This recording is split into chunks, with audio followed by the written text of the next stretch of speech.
Olis, Olis, Olis. ¿Cómo están? Vamos a, en la clase de hoy, vamos a hablar de un tema que nos toca muy de cerca porque son como los orígenes del momento que vivimos. Eh, Sobre todo, en mi caso, por ejemplo, eh, esta etapa es la etapa eh, histórica en la que transcurrió mi vida prácticamente, así que me afecta particularmente. Estamos hablando del neoliberalismo. Primero tenemos que dar cuenta de el escenario a partir del cual, dentro del cual surge el neoliberalismo, lo que significa hacer un diagnóstico de cuál era la situación a nivel mundial en la década del 70 y a partir también de ese diagnóstico, dar con las causas de este proceso histórico-social que, insisto, es la etapa del sistema mundial en la cual todavía estamos viviendo. Parte del diagnóstico es preguntarnos qué sucedió con esa radicalización de las masas de la década del 60 y del 70 en todo el mundo. O sea, este movimiento político y social crítico al sistema mundial capitalista que se desarrolló en este periodo eh, y que, bueno, se proponía lograr una transformación radical de la sociedad. Después cada uno le ponía el nombre que quería. La mayoría llamaba socialismo a ese proyecto por el cual se estaba luchando. Después, no todos coincidían en lo que entendían por socialismo, pero no importa. La cuestión era que todos más o menos hablaban de revolución, ¿no? La mayoría aceptaba que tenía que haber una dosis de violencia para poder alcanzar los objetivos, lo que no significaba tomar el poder gracias a la violencia, pero sí que iba a haber que luchar. Y lo que se empezara a construir tenía que seguir los principios más generales del socialismo, ¿no? Sobre todo democracia, digamos, democratización e igualdad. Y cuando hablamos de democratización hablamos de un tipo de democracia nueva, una nueva democracia y eh, reformas sociales que apuntaran a una mayor igualdad. Bueno, estos movimientos fracasaron por distintos motivos. Y cuando hablamos de que fracasaron, no estamos diciendo que fracasaron solos, sino que también tuvieron un enemigo que los derrotó. En el caso de los movimientos de la nueva izquierda en Europa y en los Estados Unidos, el mayor problema que tuvieron es su nivel de fragmentación, su falta de un liderazgo y una organización unificados detrás de un mismo proyecto. Había una tremenda cantidad de grupos que no se solían poner de acuerdo, que no coordinaban mucho lo que hacían, digamos, sus acciones y que operaban de manera bastante aislada entre sí. Esto los hizo víctimas de eh, la represión del Estado cuando los estados se decidieron a ponerle fin. ¿No? No fue el mismo tipo de represión que conocimos acá en América Latina, pero hubo represión, por lo menos la suficiente para que estos grupos que luchaban por separado terminaban desintegrándose, ¿no?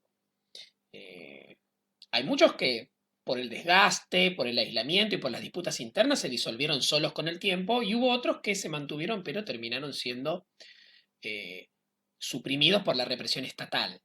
Por poner un ejemplo, la fracción del Ejército Rojo en la Alemania occidental, o las Brigadas Rojas y muchos otros grupos parecidos en Italia. O sea, como estos hubo muchísimos otros movimientos. En Estados Unidos las Panteras Negras. Ahora, en el caso de los movimientos anticoloniales, nacionalistas, que lograron la independencia en Asia y África de lo que habían sido dominios de las potencias imperialistas, sobre todo europeas, si bien habían logrado la independencia, en este sentido triunfaron, tuvieron tremendos fracasos que al día de hoy, cuando nos llegan las noticias de África, vemos la magnitud de ese fracaso fracasaron a la hora de intentar construir naciones autónomas y desarrolladas, sea bajo el modelo que fuera. Con muy pocas excepciones, la mayor parte de las naciones, sobre todo de África, también podemos hablar de muchas de Asia, eh, fracasaron terriblemente y hoy la situación que atraviesan es dramática, sobre todo en África, donde uno ve situaciones realmente, digamos, apocalípticas, casi posapocalípticas de vida de sus habitantes. Finalmente, en el caso de los movimientos tanto reformistas como revolucionarios de América Latina, bueno, la capacidad de resistencia que venían demostrando desde la década del 50 fue finalmente quebrada en la década del 70 a través de la mayor ola de sangre que se conoció en el siglo XX en el continente, donde no fueron pocas las, eh, la- los momentos de intensidad represiva y de masacres, pero lo de la década del 70 fue espeluznante, eh, sobre todo en Sudamérica, y que tuvo su continuidad en Centroamérica en los 80. Esto fueron realmente digamos, desde el 75, más o menos, 70, hasta mediados de los 80, estamos hablando de un periodo negro en cuanto a los niveles de represión en toda Latinoamérica. Una represión ofensiva, represiva, encarada por la fracción más concentrada de la burguesía financiera, los grupos económicos nacionales de los países latinoamericanos, unidos a esta burguesía financiera, y por supuesto el apoyo de los Estados Unidos y la ejecución por parte de las Fuerzas Armadas. Estamos hablando de dictaduras militares siempre. Ahora, en este contexto de derrota general del movimiento que había puesto en duda su dominación social, la burguesía financiera internacional llegó a la conclusión de que no alcanzaba a convencer a los movimientos reformistas y revolucionarios, a lo que eran los movimientos radicales. No alcanzaba a convencerlos. Había que cambiar las bases sociales, las bases de la sociedad, de todas las sociedades. Había que hacer un cambio en el sistema mundial capitalista. Había que empezar una nueva etapa, llevar adelante reformas estructurales que impidieran que estos movimientos pudieran resurgir. Estas reformas se concretaron, empezaron a desarrollarse a partir de mediados de la década del 70, sobre todo a fines de los 70, gracias a, digamos, tres procesos fundamentales. Bueno, el primero fueron las dictaduras militares latinoamericanas, sobre todo la dictadura de Pinochet en Chile, que fue un auténtico laboratorio de de reformas neoliberales, y que fue el país donde más éxito tuvieron, si podemos hablar de éxito. Por otro lado, el regreso del Partido Conservador al gobierno en Gran Bretaña con un nuevo liderazgo que era el de Margaret Thatcher, pero que era un nuevo conservadurismo. Un conservadurismo totalmente alineado con una política agresiva de liberalización, sobre todo de la economía. Y finalmente, el tercer hecho fue el triunfo y el regreso de los republicanos, del Partido Republicano, a el gobierno de los Estados Unidos con Ronald Reagan, con una perspectiva idéntica a la de Margaret Thatcher, con lo cual estamos hablando de que Thatcher llega al poder en el 79, Reagan llega en el 80, fines de los 80, del 80, 81, con lo cual ahí lo que se da es una especie de gran alianza de dos de las más grandes potencias del mundo para llevar adelante un proceso de cambio a gran escala y una ofensiva a gran escala a nivel internacional. Cuando hablamos de esta nueva derecha, porque estamos hablando de un nuevo conservadurismo, una nueva derecha que tuvo su origen políticamente en Gran Bretaña y en Estados Unidos. ¿En qué consistía básicamente? Bueno, era esta nueva derecha, este nuevo conservadurismo, ya en el gobierno, impulsó una nueva política económica basada en la liberalización, pero además también la difusión digamos, de una ideología, o sea, un sistema de valores y una ideología individualista, competitiva y consumista. Y por supuesto, todo esto lo desplegó junto con una ofensiva contra la clase obrera, contra los trabajadores, que apuntaba a a su derrota y su disciplinamiento, o sea, de lo que quedaba. Em, ¿Cuáles eran los cambios que apuntaban a llevar adelante? Bueno, por un lado, reemplazar los valores colectivos de solidaridad e igualdad por nuevos valores basados en la competencia y el individualismo. Después, desmantelar el Estado planificador de bienestar se había dado sobre todo en Europa, terminando con la intervención sistemática y activa del Estado en la economía, los controles y las regulaciones, devolviéndole el control al mercado. Cuando hablamos de devolverle el control al mercado, hablamos de devolverle el control a las empresas privadas, grandes empresas privadas.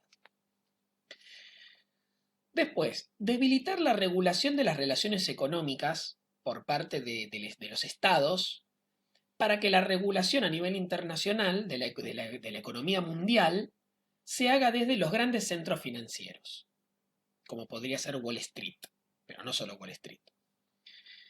Siguiente, profundizar la concentración de la riqueza, que por supuesto tiene como consecuencia inevitable, complementaria, agravar la pobreza y el desempleo.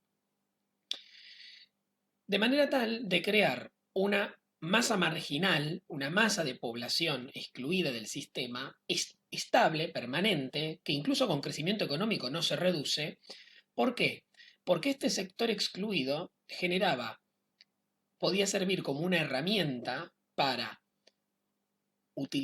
que los empresarios utilizaran para debilitar y dividir a la clase obrera y conseguir aumentar la explotación y quitarle derechos. Finalmente, se deriva de lo anterior, dividir y disciplinar a la clase obrera, ¿no? Para reducir su capacidad de resistencia y aumentar la explotación. O sea, estos eran como los grandes objetivos eh, que empezaron a desarrollar Reagan y Thatcher en sus respectivos países y que después automáticamente exportan al mundo. Pero ¿cómo fue que se pudo imponer con tanta facilidad? Esa es como la primera pregunta que uno se puede hacer. Porque, a ver, veníamos de más de 30 años, desde que terminó la Segunda Guerra Mundial, de crecimiento bastante sostenido, de políticas de bienestar, de desarrollo industrial, de pleno empleo. O sea, las cosas no habían ido mal. ¿Cómo es que de repente, en un periodo de tiempo relativamente corto, se logra imponer un proyecto social que estaba pero en las antípodas, o sea, totalmente del otro lado con respecto a lo que venía sucediendo? Bueno, acá lo que hay que tener en cuenta es que en la década del 70 hubo una gran crisis económica. Eh, ¿Por qué? Porque a fines de la década del 60, lo que había sido ese crecimiento y desarrollo largos bajo el estado de bienestar, las políticas keynesianas, económicas keynesianas, y en los acuerdos del final de la Segunda Guerra Mundial, había empezado a mostrar signos de agotamiento. ¿Cuáles eran esos signos? Que el crecimiento era cada vez más bajo, que estaba empezando a caer la productividad, o sea, la cantidad de bienes que se producían en la misma cantidad de tiempo, empezó a subir la inflación y empezó a haber muchos conflictos laborales ligado a eso también. A esto, en el año 71 se sumó la llamada crisis del petróleo, porque hubo un brusco aumento de los precios del petróleo por parte de los países productores y exportadores de petróleo, sobre todo de la península arábiga, eh, que como los precios del petróleo impactan en los combustibles y impactan en la economía automáticamente, porque la industria, todo utiliza combustible para funcionar, no solo el transporte, también las fábricas lo utilizan, eso te empuja los precios para arriba. Y si el aumento es brutal, el aumento de precios va a ser, en general, en la economía brutal. Esto generó una gran crisis a nivel internacional que fue impactando durante la primera mitad de los 70 en todo el mundo. Pasó de los países del centro a la periferia.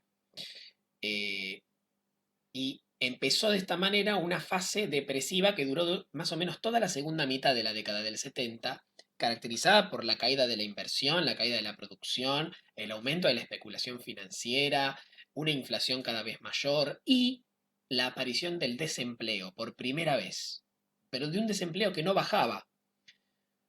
Con lo cual, claro, las políticas keynesianas y los mecanismos anticrisis que aplicaba el keynesianismo y que había aplicado desde la década del 40 en adelante, por primera vez empiezan a mostrar que no funcionan, o sea, que no alcanza para poder salir del momento de la crisis que se estaba atravesando. Esto se hace muy evidente en la segunda mitad de los 70 cuando se entra en depresión directamente. Y ya no se veía que la economía no se reactivaba, el empleo, el empleo no se generaba, o sea, no bajaba el desempleo como antes, y la inflación se volvía imposible de controlar.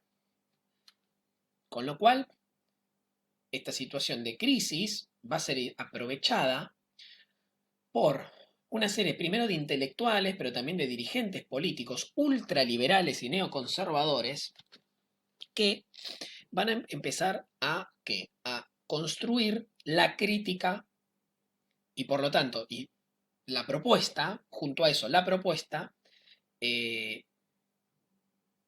contra el estado de bienestar y contra la intervención estatal, contra las políticas keynesianas que habían caracterizado los 30 años anteriores y a las que responsabilizaran por lo que sucedía.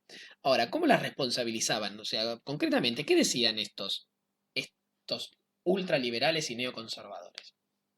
Bueno, primero, que el Estado intervenía demasiado. O sea, el Estado se metía en demasiadas cosas y siempre las resolvía mal. O sea, el Estado intervenía más allá de las funciones básicas que tenía que tener, sobre todo cuando se trataba de ser empresario, cuando trataba de crear empresas y gestionarlas. Esa administración siempre es ineficiente, o sea, el Estado siempre hace las cosas mal, genera más problemas de lo que soluciona y gasta más de lo necesario. Segundo, la intervención del Estado, regulando, controlando la economía, lo que hacía era desviar la economía de su curso natural. O sea, distorsionaba todo, alteraba el equilibrio. O sea, si vos dejabas que el mercado funcionara solo, el mercado se autorregulaba y mantenía el equilibrio. Ahora, como el Estado se mete, desequilibra todo. Por eso funcionan mal las cosas. Tercero, el control y la regulación del Estado sobre la actividad económica desalentaba la inversión. O sea, los empresarios privados no querían invertir, ¿por qué? Porque si invierten, el Estado interviene para controlarte y para cobrarte muchos impuestos. Entonces, según estos intelectuales ultraliberales, ¿cuál era la consecuencia de eso? Que los empresarios no invertían. Como no invertían, había menos producción y menos empleo.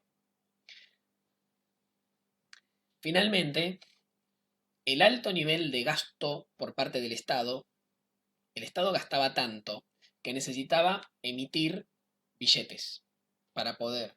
Ahora, emitía billetes sin tener respaldo. De manera tal que lo que terminaba generando era eh, una cantidad de dinero que la gente, al utilizarlo y tratar de sacárselo de encima, generaba aumento de precios e inflación. Esto era más o menos lo que decían. Por supuesto que este es el diagnóstico de la situación que hacían estos ultraliberales y, por supuesto, para resolver esta situación ellos tenían una propuesta. Muchos de estos intelectuales estaban formados en universidades privadas de los Estados Unidos y trabajaban para las grandes empresas. Ahora, ¿cuáles eran sus propuestas? Concretamente. Bien, primero, avanzar en una reforma del Estado. ¿Para qué? Primero, para reducir su nivel de intervención, o sea, para reformar el Estado para que no intervenga en la economía, sino que se limite a sus funciones básicas, salud, educación, seguridad, justicia y punto. Después, reformarlo para reducir su tamaño y reducir su gasto, su nivel de gasto, eliminar el déficit, es decir, la diferencia entre lo que el Estado recaudaba y lo que el Estado gastaba, para lo cual era fundamental, insisto, reducir el Estado, desmantelarlo y racionalizarlo, o sea, reducir su tamaño. Para eso tenía que eliminar controles, eliminar instituciones que controlaban, privatizar empresas públicas, por ejemplo, empresas de servicios como gas, electricidad, recortar gastos en personal, en salario y en programas de bienestar, o sea, reducir la cantidad de empleados, congelarles el salario o bajárselos, no contratar nuevo personal y, por supuesto, recortar planes sociales o programas sociales, o sea, reducir beneficios de asistencia social, por ejemplo, o hacer recortes en el sistema educativo, o hacer recortes en el sistema de salud. Después, reducir o directamente eliminar los subsidios a los sectores económicos que eran considerados ineficientes, ¿no? Sobre todo las pequeñas y medianas empresas. Como se entendía que lo más eficiente eran las grandes empresas, que son grandes porque son exitosas, las pequeñas y las medianas, digamos, por el tamaño que tienen, se suponía que eran menos eficientes y menos exitosas y que necesitaban más ayuda. Entonces, ¿qué hay que hacer? No hay que ayudarlas más. No hay que darles plata, porque es plata tirada. Entonces, ¿qué hay que hacer? Y no, hay que sacarle los subsidios y que la competencia, la libre competencia en el mercado, naturalmente lleve a que ganen los mejores y que desaparezcan los que tienen que desaparecer. Eso, por supuesto, favorecía a las grandes empresas, que son las que tienen más espaldas para aguantar un mal momento. Si vos tenés una empresa pequeña, cuánto podés aguantar un mal momento, un mal año económico? Una empresa chica no lo puede aguantar. Cierra. Ahora una empresa grande puede estar 1 o 2 años no ganando, no perdiendo dinero. Puede aguantarlo. Bueno, esto con respecto a la reforma del Estado. Ahora, lo otro que proponían era la liberalización de la economía. ¿Qué significaba esto? Devolverle el poder al mercado, a la iniciativa privada y a las grandes empresas. Para eso había que desregular la actividad económica, reducirle impuestos a las grandes empresas y promover la apertura comercial y financiera de la economía. ¿Por qué era esto? Bueno, bien, se desprende de lo que decíamos hace un rato. Hay que sacarle controles a las empresas y reducirle impuestos. ¿Para qué? Para que acepten invertir. Porque de lo contrario no se sienten incentivadas. ¿Para qué vas a invertir si me vas a controlar y cobrarme impuestos? No lo hagas y yo invierto. Eso es lo que decían el argumento de los empresarios. Y después la apertura comercial y financiera tiene que ver con eso también, ¿no? Con que no me cobres impuestos por importar o por exportar, o que no me cobres impuestos por traer dinero de afuera o sacarlo hacia afuera. Bueno, en tercer lugar, hablamos de la reforma del Estado, de la liberalización de la economía, finalmente la ofensiva contra la clase obrera, ¿no? ¿Para qué? Para disciplinarla, para poder aumentar la tasa de explotación, la explotación de los trabajadores, para poder reducir costos, pero también para recuperar la autoridad del capital, o sea, la autoridad del empresario en el lugar de trabajo. Para eso había que debilitar la capacidad de resistencia de los sindicatos, flexibilizar el empleo, reducir salarios,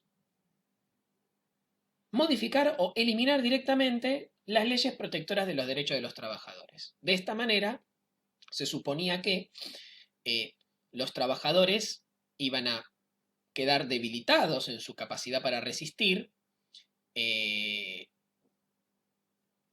y los empresarios, por lo tanto, iban a recuperar el poder, iban a poder llevar adelante las medidas que quisieran llevar adelante, iban a poder hacer lo que quisieran con los trabajadores, conservarlos, echarlos, bajarles el sueldo, iban a poder ajustar la fuerza de trabajo a sus necesidades, reduciendo costos, ¿no? O cambiando la forma de trabajar, y de esa manera iban a poder tener más competitividad, mejores condiciones para competir, ¿no? Así es como se termina armando este modelo económico, este esta propuesta, este proyecto social, en realidad este proyecto social, que va a seguir avanzando en la década del 80, va a nacer en los 70, va a desarrollarse en los 80 y va a tener su momento de consolidación y triunfo en la década del 90, que es la década del neoliberalismo. De eso vamos a hablar a continuación. La década del 90, ese periodo, esa década en la cual gente como yo tuvo una parte de su niñez, pero en mi caso toda mi adolescencia, eh, que acá en Argentina además con la presidencia de Menem tuvo, eh, y la convertibilidad tuvo la famosa libre importación, donde podías traer cualquier producto del exterior, mucha gente viajó, se fue de vacaciones a Miami, a Brasil, cosas así. Pero, ¿qué fueron los 90? Bueno, acá hay que terminar digamos, de configurar, porque la, la descripción de la situación, el análisis de la situación, necesita que digamos, bueno, ¿en qué estado estábamos? ¿En qué estado estábamos en los 70?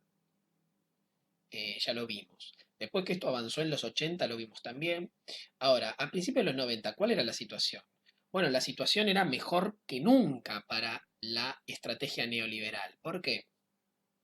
Y porque ya las políticas keynesianas, políticas económicas keynesianas, todo lo que había sido la teoría económica keynesiana y el estado de bienestar estaba fuertemente desprestigiado y desacreditado en buena parte del mundo. Resistía todavía en ciertos lugares de Europa, pero bastante acorralado.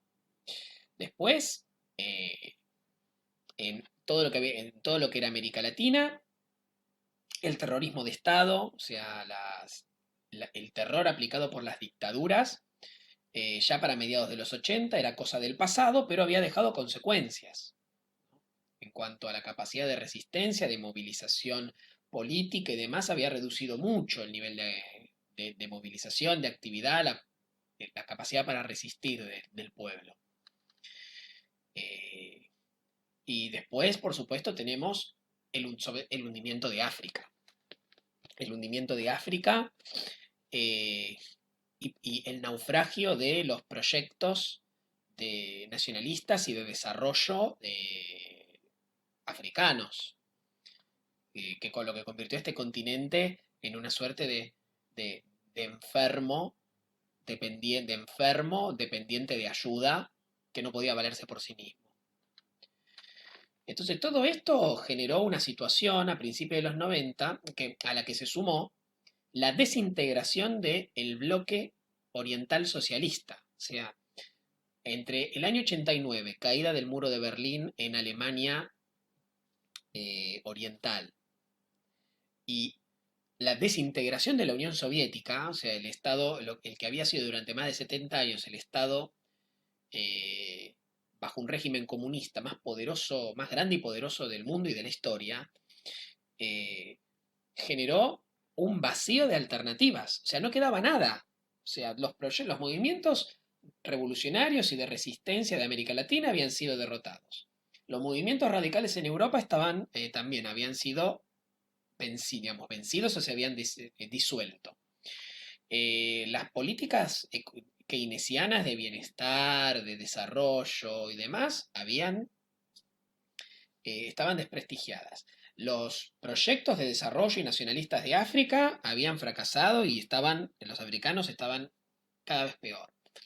Claro, si encima le sumamos que la alternativa socialista se derrumbó, se había derrumbado, ya estamos hablando de un marco, de un contexto en el cual eh, la democracia liberal, la economía de mercado y la cultura occidental, todo esto según el modelo de los Estados Unidos, se impusieron de manera arrolladora y excluyente a nivel mundial, y esto fue particularmente avasallante en la periferia, que incluye países como Argentina. O sea, la expansión del modelo estadounidense de democracia, de economía, de cultura, de ideas y valores y creencias avanzó, pero En los 90 fue increíble, digamos, el nivel de expansión, la legitimidad que llegó a tener el estilo de vida estadounidense.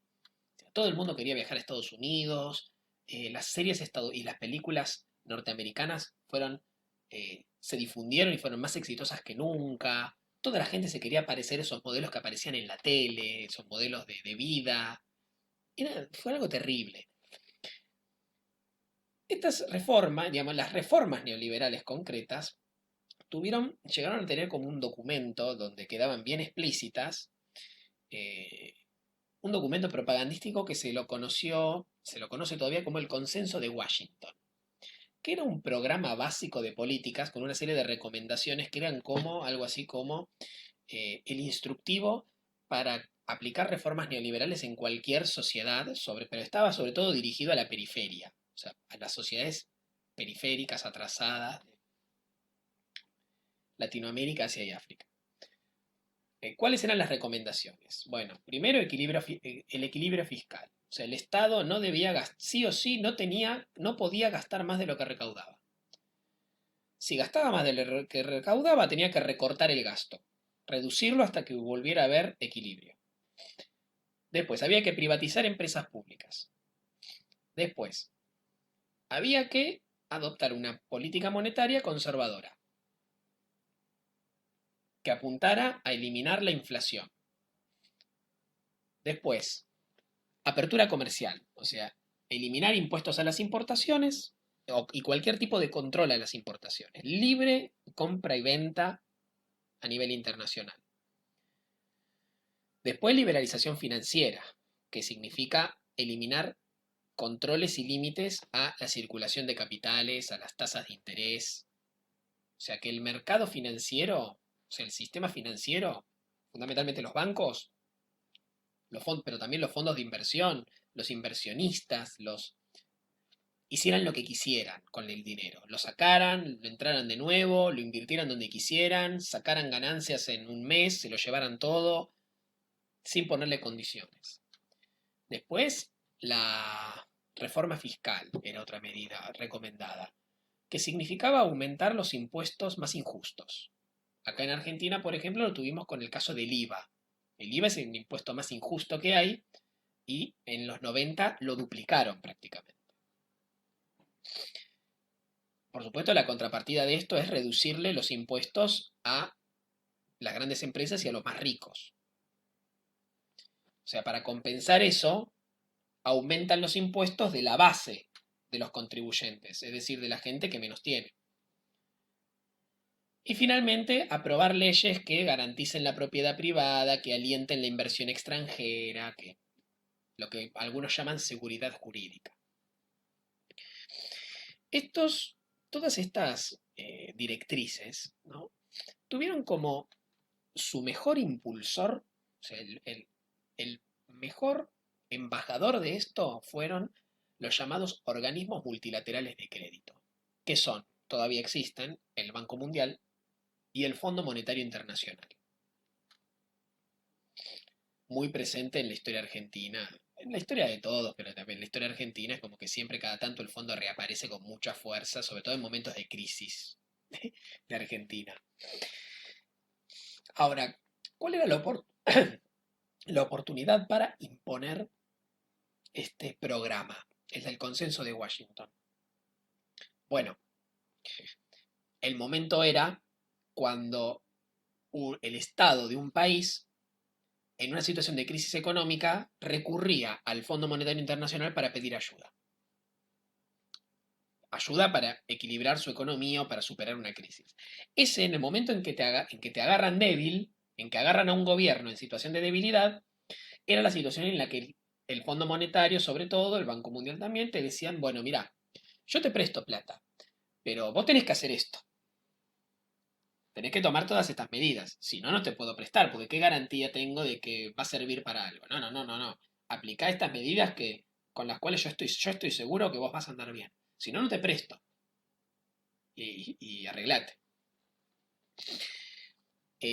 Por supuesto que las sociedades latinoamericanas, africanas, también asiáticas, terminaron cayendo en una fuerte dependencia de estos organismos de crédito a partir de la década del 80 como consecuencia de la crisis de la deuda que comenzó a principios de los 80 eh, con el aumento tremendo de las tasas de interés internacionales por parte de Estados Unidos. Eh, lo que en un principio para muchos gobiernos parecía un alivio a una situación de desequilibrio, de crisis, donde necesitaban plata para salir, para equilibrar las cuentas y demás, con el tiempo se transformó en una trampa mortal, porque eh, en un momento determinado, digamos, se siguieron endeudando y como las tasas de interés eran altas, la deuda se volvió incontrolable. Y por otro lado, como para tomar esa deuda y sostenerse, tenían que cumplir un programa de estabilización y de racionalización, de estabilización de la economía y racionalización del Estado, eh, digamos, la aplicación de este programa curiosamente terminaba contradiciéndose con lo que le podía permitir a esas sociedades salir de la crisis. ¿Por qué? Porque las consecuencias de la aplicación de las medidas del consenso de Washington significaron, en todos los casos sin excepción, aumento de la desocupación, caída de salarios, concentración de la riqueza a favor de la clase dominante y de las grandes empresas, caída del consumo, quiebra de pequeñas y medianas empresas y concentración del capital, o sea, las grandes empresas son las ganadoras porque se absorben a los pequeños que quiebran, y la imposibilidad del Estado de controlar esta situación. Eh, a medida que avanzaba esto que se iba desenvolviendo, los gobiernos se volvieron muy dependientes del crédito internacional para sostener una economía que por sus propios medios no podía crecer y no podía sostenerse. ¿Por qué? Por la política económica que aplicaban. Entonces, de esta manera, todas las sociedades de la periferia entraron en un círculo vicioso, donde pedían prestado. Para conseguir plata prestada tenían que cumplir con un plan económico, con un plan sobre todo económico, que empeoraba la situación económica.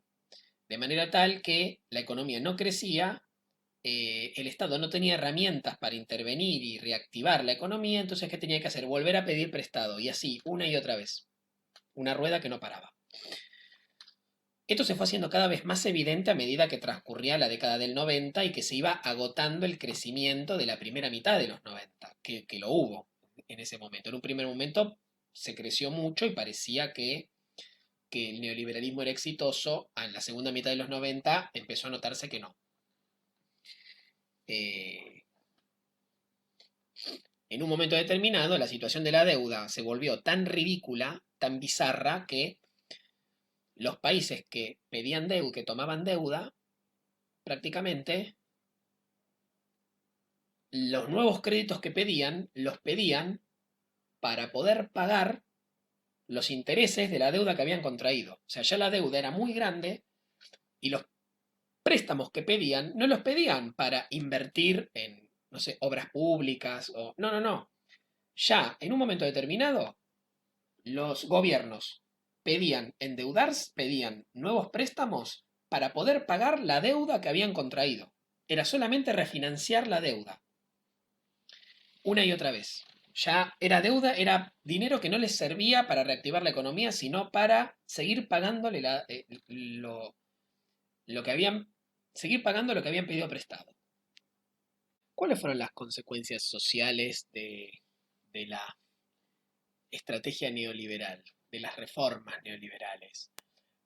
Bueno, las transformaciones que generaron tuvieron como, podríamos sintetizar sus consecuencias sociales en fragmentación, precarización y exclusión o marginación.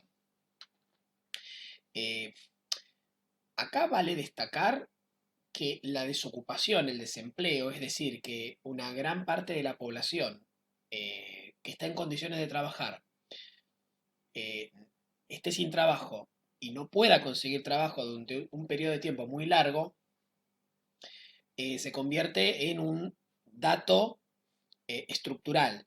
Es decir, que deja de ser una situación momentánea dada por un momento de crisis y que por lo tanto podía desaparecer si se reactivaba la economía y se transforma en un dato constante. ¿Qué quiere decir? Que había crisis, la economía se reactivaba y aunque hubiera crecimiento económico, hay un sector de la población que no puede conseguir trabajo, que igual no puede conseguir trabajo, no puede recuperar el empleo. Después, otra realidad asociada o muy parecida, muy similar a esto es que eh, empieza a aparecer, empiezan eh, no aparecer, sino que empiezan a extenderse mucho formas de empleo, o sea, formas de trabajo que son muy precarias y donde el salario que ganás no, digamos, o te alcanza muy con lo justo o no te alcanza para vivir. Y que además implica condiciones de trabajo pésimas. O sea, esto es como que son dos hechos que se vuelven estructurales y que se generalizan bastante, se extienden mucho, a un punto tal que, eh, qué sé yo, en países como Argentina, más del 40% de la población está en esta situación de empleo eh, o de desempleo. Bueno, después, la política contra la clase obrera, sobre todo contra los sindicatos, ¿no? O sea, el debilitamiento de los sindicatos, pero también la flexibilización laboral, ¿no? Y el surgimiento de la desocupación estable, estructural, terminaron fragmentando, dividiendo internamente a los trabajadores en distintos segmentos, ¿no? Eh, donde, claro, lo que comienza a haber es desunión, competencia, desconfianza. O sea, cada vez hay más dificultades para que los trabajadores se unan detrás de algún tipo de objetivo común, para defender sus derechos. O sea, los trabajadores se quedan cada vez más divididos y aislados frente a las ofensivas de los empresarios, que muestran una unidad más grande y una decisión mayor. Lo que se va a destacar particularmente va a ser eh, en cuanto a cómo cambia la estructura social, o sea, la composición de la sociedad. Lo que, lo que más se va a destacar es el surgimiento de lo que algunos llaman el precariado urbano. ¿Por qué? Por las condiciones de precariedad que va a tener su situación laboral, su situación social y su vida en general. Y, que, y donde nosotros podemos incluir a tanto los trabajadores bajo tipos de contratación muy precario e inestable, con todo el conjunto de los trabajadores de bajos ingresos y que son informales, lo que se llama comúnmente trabajar en negro. Entonces, entre los trabajadores eh, con contratos eh, malos, inestables, y los trabajadores que directamente son informales y que trabajan en negro, eh, con eso tenemos como el surgimiento de un segmento dentro de lo que es la clase trabajadora, eh, que podríamos llamar precariado urbano, ¿no? Y que son estos trabajadores que tienen condiciones de, de inestabilidad, de precariedad, de, de malestar, digamos, de malestar respecto de sus condiciones de salario, de condiciones de trabajo, condiciones de contratación, eh, pero que además deja de ser algo transitorio y se convierte en un dato permanente, constante de la sociedad en la que vivimos, ¿no? Eh, mencionábamos recién el problema de la desunión y la división de la clase trabajadora. Bueno, a esto va a contribuir la difusión de una conciencia individualista y competitiva. Como dijimos, las reformas neoliberales incluyeron también un discurso y eh, la difusión de una serie de ideas y de valores que apuntan a que vos sos una persona que tiene que salir a competir contra otros y no te tiene que importar lo que le pasen a los demás, Digamos, lo único que importa sos vos mismo y lo que vos querés hacer. O sea, una especie de es la difusión de una conciencia, eh, pero individualista hasta destructiva, individualista hasta el egoísmo, ¿no? Y de competencia destructiva del otro para conseguir lo que querés. Eso debilitó la unidad y la solidaridad de los trabajadores, ¿no? Porque los trabajadores empiezan a ver a sus compañeros no como compañeros, sino como rivales en la lucha por sobrevivir. Esto es horrible. Y en los 90 esto se convirtió en parte del sistema de ideas y de valores que había. Eh, También genera una especie de reniego a ser considerado trabajador. O sea, ya todas las personas quieren sentirse de clase media, ya se identifican con la clase media. Vos le preguntas a un trabajador que recibe un salario y que, no sé, trabaja en una, qué sé yo, trabaja en una oficina y demás y que no gana mucho, gana lo suficiente para vivir o para vivir un poquito, un poco bien, y esa persona te va a jurar que él no es de la clase obrera, no es de la clase trabajadora, que él es de la clase media. Si vos le preguntás, la mayor parte te va a decir, no, yo soy clase media. Después vos analizás su situación y en realidad sos un trabajador asalariado, no es que sos. ¿Qué es la clase media? Bueno, el problema es ese también. Digamos que la gente empieza a buscar identificarse con la clase media y no sentirse trabajador, porque ser un trabajador es como ser un perdedor. Eh, y el objetivo de todo trabajador tiene que ser convertirse en clase media, no seguir siendo un trabajador. Porque si sos un trabajador y te enorgulleces de eso y demás, para la sociedad neoliberal, sos un mediocre que no quiere progresar. La idea es básicamente, la idea más o menos es esa, la que se instala en esa época y contra la cual muchos todavía siguen peleando, porque no es verdad. Bueno, eh, en conclusión con respecto a este punto, tanto por la aplicación de transformaciones económicas como para la acción, como por la acción cultural e ideológica que hubo sobre los trabajadores, eh, esta clase experimentó una fragmentación interna que la colocó en una posición de gran debilidad para luchar y para negociar por sus condiciones de vida, por sus condiciones de trabajo y de vida. Eh, el principal efecto de esto fue la caída de los salarios, ¿no? El deterioro de las condiciones de trabajo, la inestabilidad laboral, la pérdida de derechos, el empobrecimiento. O sea, estas fueron las consecuencias digamos, de los cambios económicos y sociales y también del cambio de- de la conciencia y de los valores que se efectuó sobre los trabajadores. Y esto, por supuesto, tuvo eh, su, su contrapartida en el fortalecimiento de la concentración de la riqueza por parte de la clase dominante, sobre todo de la burguesía financiera internacional, ¿no? Eh,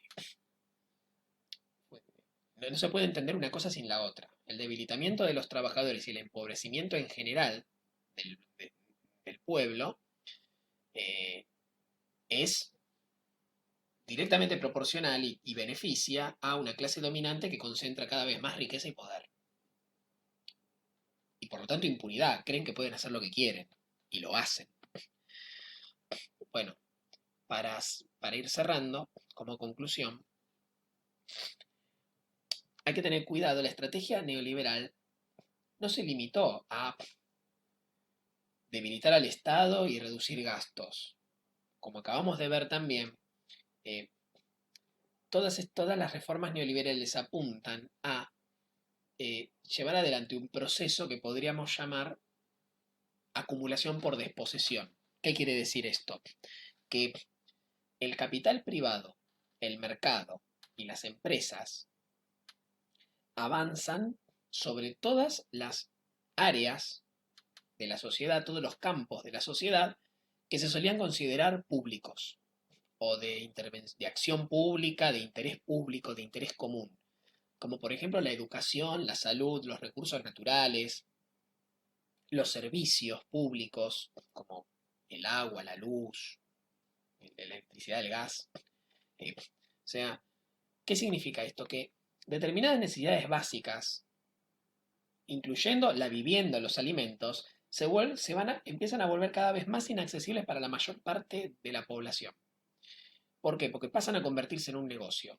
Lo que antes se consideraba que tenía que estar eh, garantizado por el Estado, ya sea porque el Estado te da el servicio o te da los bienes, o ya sea porque te da la plata para que lo puedas comprar, lo que antes era así, ya bajo las reformas neoliberales pasan del Estado al mercado y el mercado te lo cobra. O sea, la consecuencia es que todo lo que socialmente se pensaba que no debía quedar en manos de los intereses privados, o sea, del interés de los empresarios privados, que es lo que llamamos mercado, ahora eh, le es entregado a estos intereses privados para que lo administren como quieran. ¿Y ellos qué hacen? Obviamente te lo venden como un producto más.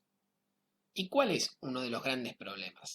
Que ni siquiera permiten que el Estado le garantice a los que no pueden pagar acceder a lo más básico. O sea, no solo las empresas privadas se quedan con todo, incluso con las cosas que antes no manejaban, sino que además le impiden al Estado que le pueda garantizar a los que no pueden pagar que lo tengan, de manera tal que sí o sí tenés que comprarlo en el mercado.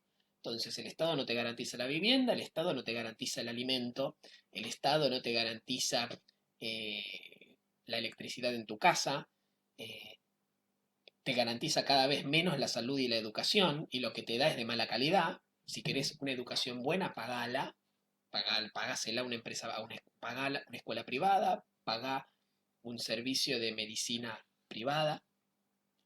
Empieza a suceder eso. Bueno, para terminar, eh, dos recomendaciones de libros como para profundizar en esto. Quizás uno de los libros que mejor sintetiza todo esto es Breve Historia del Neoliberalismo de David Harvey.